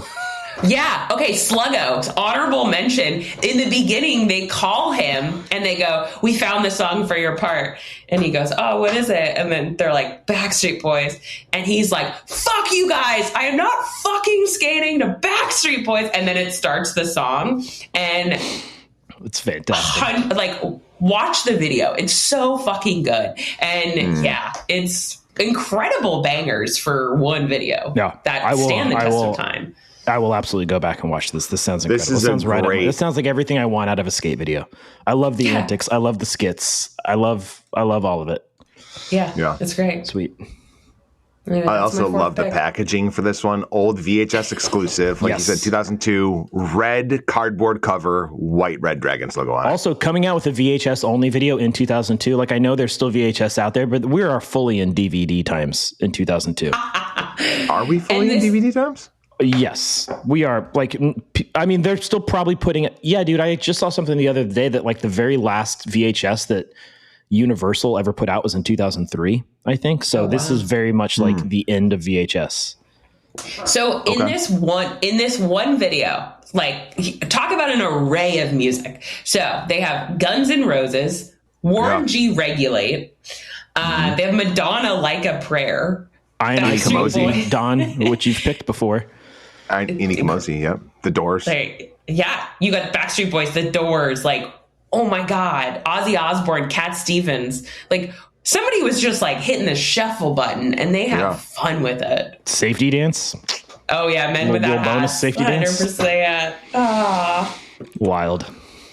Anyway, what a time to be alive. 2002. I work with a lot of Canadians, so this is like, I still see the Red Dragon logo often. I'll put it that way. Oh yeah. Stoked for them. Yeah. It's a good logo too. I mean, a little cultural appropriate, but whatever. Well, It's a hey, good let me tell you logo. something. My next pick ain't gonna do much better in terms of logos because it's gonna be Flip. And it's going to be Sorry from 2002. Yeah. And it's going to be the team intro from Sorry, where it was the Stooges, I Want to Be Your Dog. Now we're gonna be face to face, and I'll lay right down in my favorite place. And now I wanna be your dog. Now I wanna be your dog. Which was a really cool phase of Great the song. Stooges when they were like a little bit Stonesy, which was pretty rad. But better than the Stones, in my personal opinion. Yeah, I don't disagree. Great song. Also have not had Iggy Pop or the Stooges on any mixtape. No Up shit. to this point. Nope. No Iggy Pop, no Stooges, no Iggy and the Stooges, nothing Okay. up to this That's point. wild. It's crazy, right? 702-ish songs and no Iggy Pop up to this point. But yeah, bit of a problematic logo. It still is, yeah. No, they probably changed it a bit now. And what like Flip? yeah, What's problematic about it? what's up? Yeah, Explain wait, it to me. I'm not following. It's not the logo on Sorry. He's not talking about the TV No. camera. I'm talking about Okay. like the traditional Flip logo that it was like one of their skate decks has a giant iron cross on it. Yeah. Like, Oh yeah, no, that's bad. yeah. Oh, That's a bit yeah. problematic. Yeah, that one is a bit Which problematic. they're a British company, right? Like they're Sure.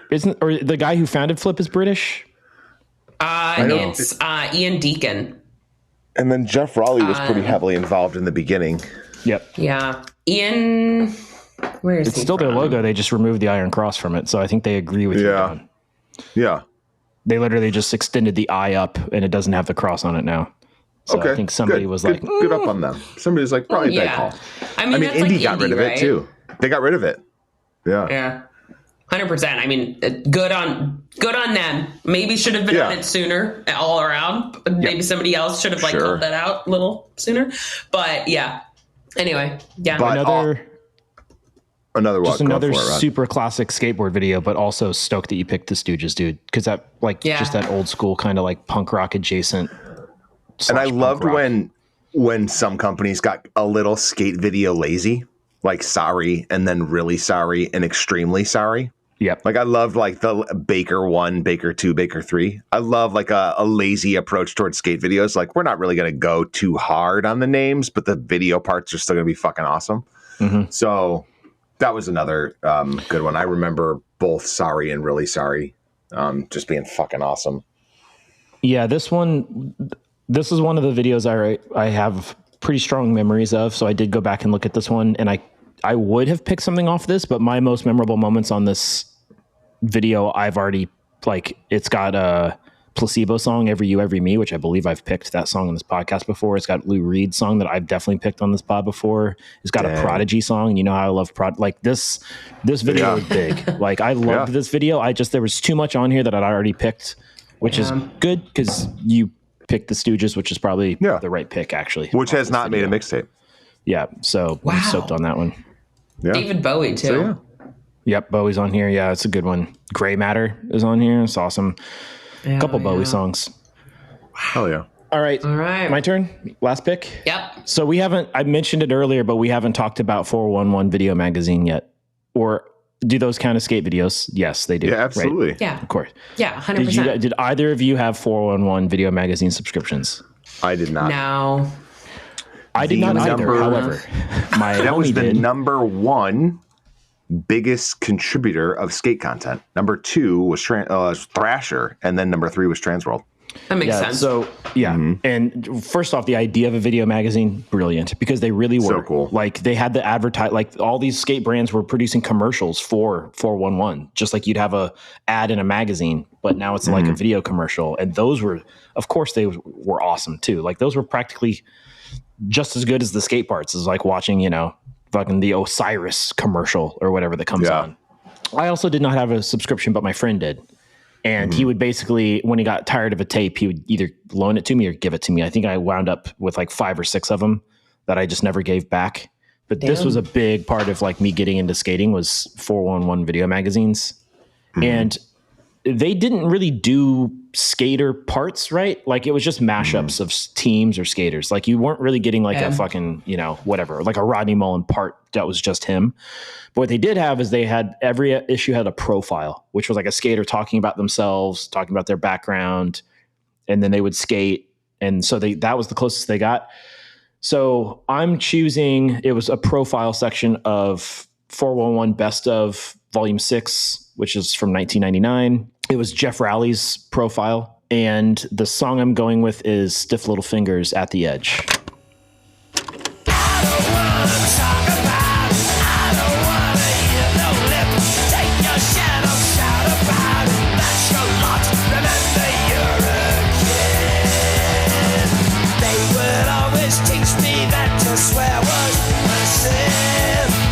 So it hits all the check marks for me. I was a punk rock kid back then. To me, I associated punk rock and skateboarding, even though, as we've illustrated, actual skate videos are very diverse musically.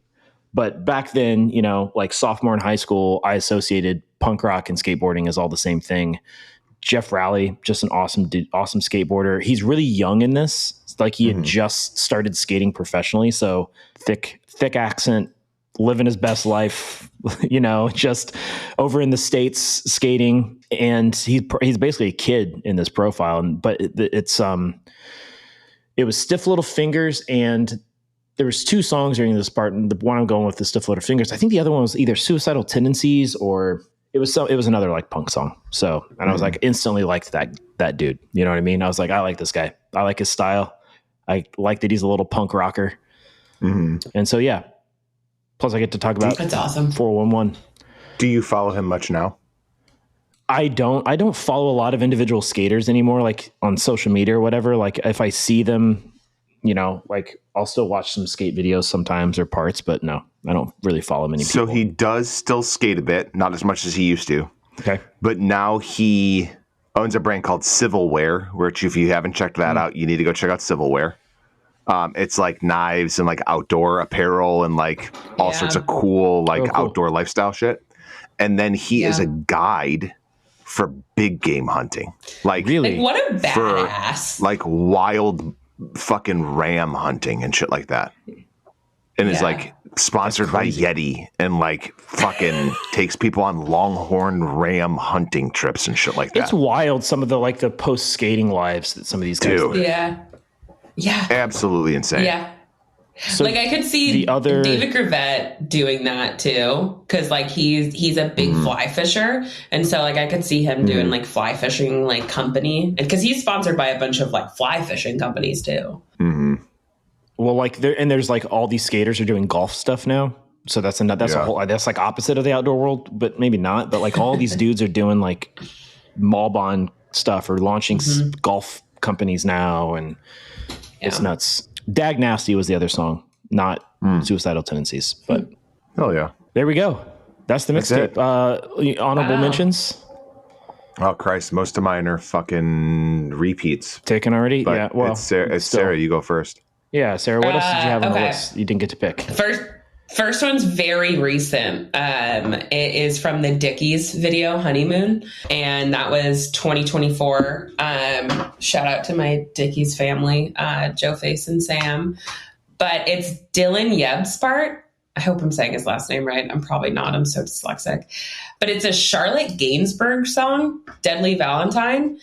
And like, when I say like this was one of those things where like when I heard the song for the first time, I instantly Shazammed it. Like I was like, I love this song. What is it? And then I listened to it on repeat for probably like 20 days. Yeah,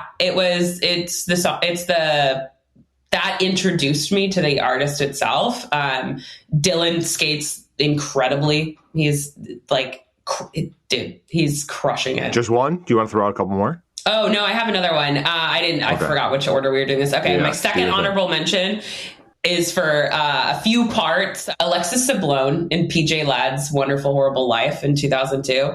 Her song was Mambo Italiano. Honestly, oh, that's great. I'm Italian. Oh, yeah. I love Alexis. So, and also that part, like That's so good. Fucking Alexis, shout out. She just had an Epically Later come out too. Highly recommended if you have the time to watch it. She's just an incredible person. Having this part come out, like she just crushes it. And so yeah, had to put that one on there too. So those are my honorable mentions. That's great. I did the Gypsy King song from Pretty Sweet, but I also had Merciful Fate, Gypsy on there as well. Another Gypsy song by Merciful Fate. We have not had any King Diamond or Merciful Fate on the mixtapes yet. That's not true. We had King Diamond on the Spooky season episode. I was just going to say, wait, you just did this? Yeah, that's I right. We listened did to it just have King yesterday. Diamond on. My bad. Okay, cool. Transworld in Bloom. I had Motley Crue Kickstart My Heart. I myself had picked that one in the past, so couldn't do that one. Wanted to do another Zero movie, and I was going to do Dying to Live for the second time, but it was Chris Cole again, and it was going to be Renegade by Styx. Oh. Which Zero movie was that on? Dying to Live. Oh, you said it. I'm sorry. Yep.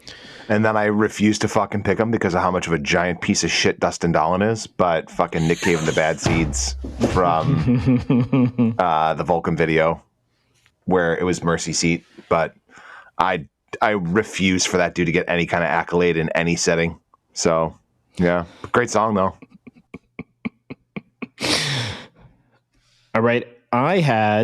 There's the two that kind of got stolen or I couldn't pick were any of the Justice songs from Pretty Sweet. Mm-hmm. So Justice hasn't been on, and I love, it's a great band.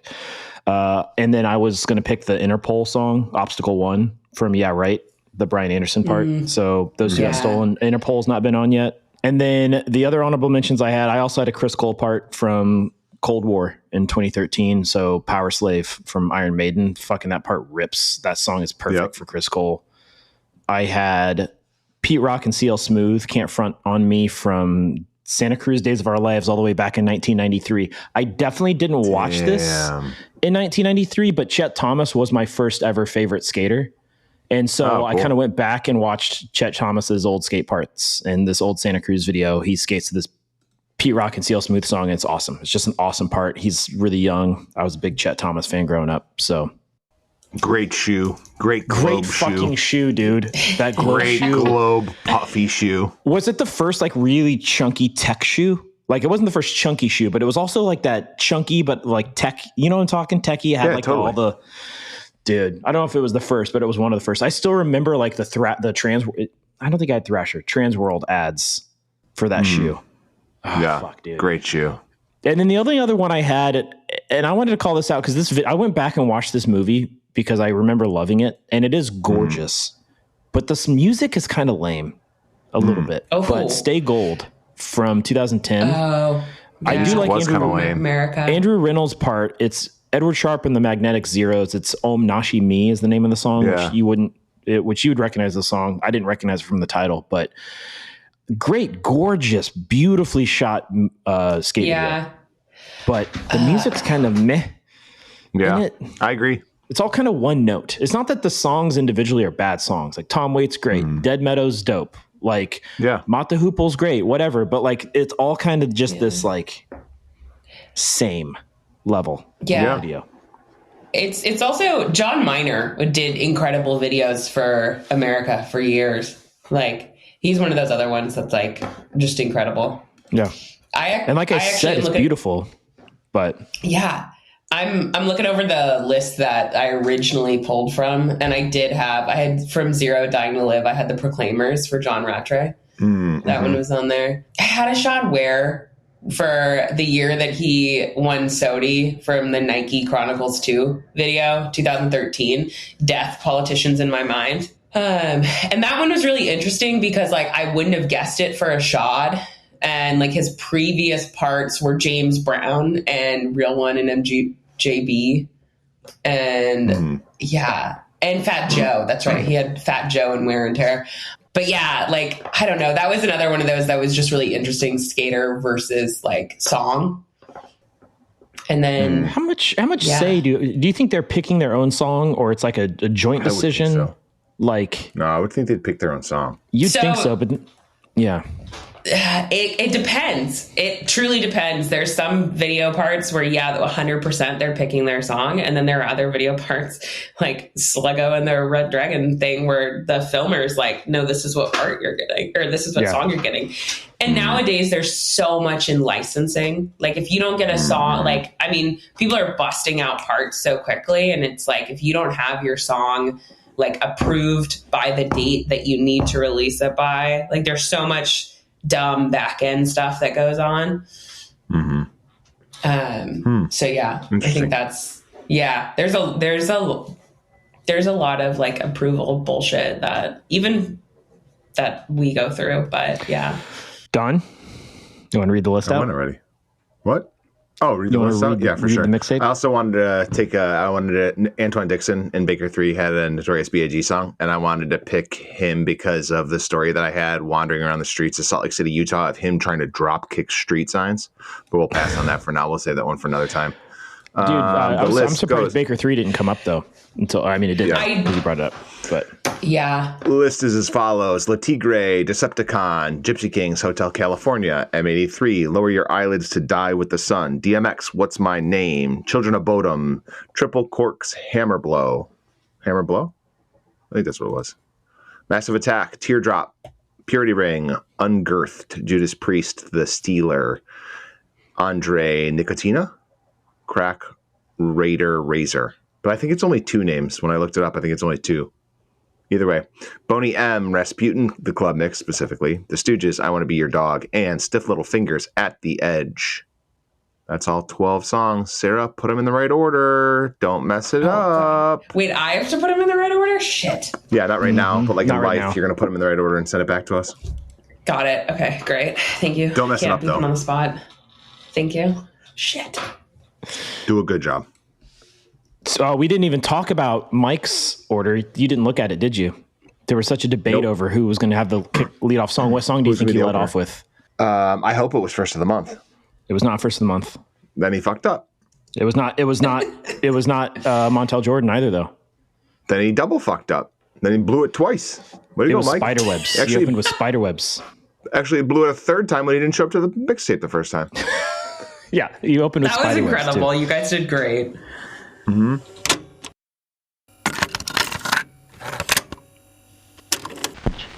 How to make a mixtape. Sarah, this has been fun. It has been fun. Sarah, will you honestly, get more pottery for sale on Lenny's Pots so we can buy shit from you? Yeah. I'll send you DMs. Okay. Thank you. I'd like to buy your ceramics, given the I do need opportunity. some I'm going to make ceramics you in my guys life. how to make a mixtape swag. Can't wait to see it. I need some ceramics in my life. Like all I have is like store-bought bullshit. And I do go into ceramic stores sometimes and look, and I'm always just like, I don't know what I like. I don't know what I want. I just want something real. A lot of times these are a lot of work. Sometimes they're not so much work. This one was a lot of work, but I loved it. I loved working on this episode. Oh yeah. So I had a fun time. This was great. doing this one. It was a blast. Yeah. Made me feel like yeah. No, I had 18-year-old so much fun. again. You know? That's cute. Yeah. I wish we all could have like been our 18-year-old selves in this taping. I'm probably still pretty close. That would have been entertaining, and that would have been interesting. I feel like I'm not far been off. really boring. I was boring as an 18-year-old. No different than now. So Rod's not very far off either. Got him. Ouch. Got him. Zing. All right. We went to all our Again, fun stories. yeah. Thanks, Sarah. Thanks for being on. Make sure everybody go play Skate if you're a gamer, and go check play out. Skate. Yeah, Go check out Skate Like a Girl. Check And out Skate Like a Girl. Support an awesome organization doing awesome things. SkateLikeAGirl.com. Subscribe to our Patreon. Subscribe to our Patreon. So thank you for bringing that up. I'm actually, I think what I'm going to do for this episode for the Patreon, because I don't have to worry about copyright strike stuff on that, is instead of putting a song clip, I'm just going to put the entire skate park or skate part that got referenced on the clip. For the video? For the video version on the Patreon. Just on the very Patreon. fancy. Yep. Very fancy. So yeah, join the Patreon, $5 a month. You get to watch the uncut versions of these, and I I'll share extra stuff. I put extra long song clips on there too. For the Great job. episodes. and they come out earlier than the actual podcast episodes do. So, and we haven't plugged the merch in a while either, Don. We've got some cool merch up there that I want people to buy. It's a really, really, really difficult puzzle of Don and Don and me that my puzzler friend tried to do and got really angry at me for because it's so hard. Did finish it? No, they did not finish it. Okay. But maybe you can, listener. Maybe you can. Love that. All right. Thanks, guys. All right. Thanks, guys. Until next time. Appreciate it. Thank you.